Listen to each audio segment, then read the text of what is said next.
Welcome TimeBeat Breaking News channel. Here are our breaking news today. 1. U.S. businesses near borders struggle with boundaries closure during pandemic. 2. The pandemic ushered in a new era of medicine. Americans prefer telehealth over in-person care. U.S. businesses near borders struggle with boundaries closure during pandemic. Evan Corey started calling brides in Mexico's northern Sonora state last March, asking if they wanted to get their wedding gowns from his Arizona store just before the U.S. closed its borders with Mexico and Canada because of the coronavirus. His namesake shop in the border town of Nogales was popular among brides-to-be in northern Sonora for its large, affordable inventory, said Corey, the third-generation proprietor. Located steps from the border fence, Corey's has been in business for half a century, but has been closed for a year because of the pandemic, with its main customer base Mexican day trippers largely unable to come to the U.S. and shop. Some 1,600 miles north, Roxy Pelton in the border town of Oroville, Washington, has been in a similar pinch. Business at her shipping and receiving store is down 82% from a year ago, because most of the Canadians who typically send their online orders to her shop haven't been able to drive across the border. In border towns across the U.S., small businesses are reeling from the economic fallout of the partial closure of North America's international boundaries.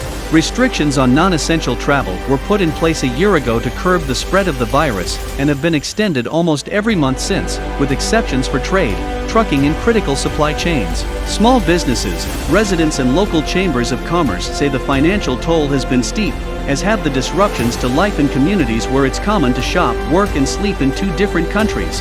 As more Americans are vaccinated against COVID-19 and infection rates fall, many hope the restrictions will soon be eased.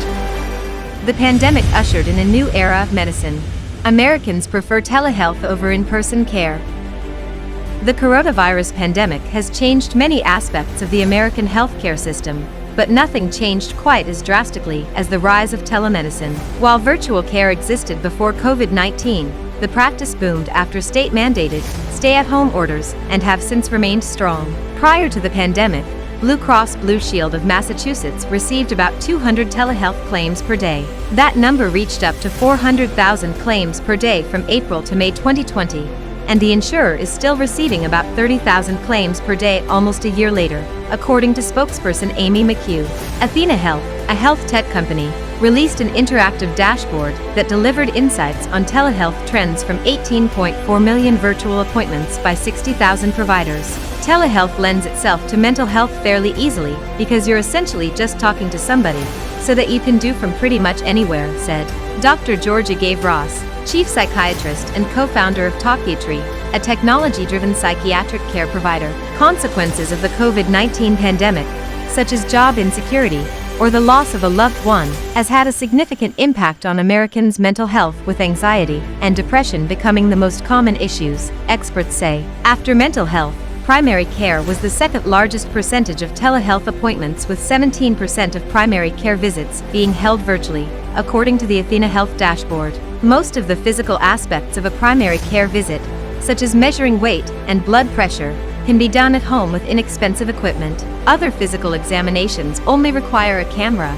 and can be easily diagnosed virtually. Telehealth appointments are almost 2 times as likely to be scheduled for the same day compared to in-person visits, according to Athena Health data. They were also more likely to occur after hours or on the weekends. The flexibility of telehealth has allowed doctors to organize their workday to cater to both in-person and virtual appointments, Dallow said. The means less people in the office at one time, Dallow added, creating more opportunities for social distancing. Thank you for watching. We help you stay up to date all the news hourly. Please subscribe our channel to follow up the latest one.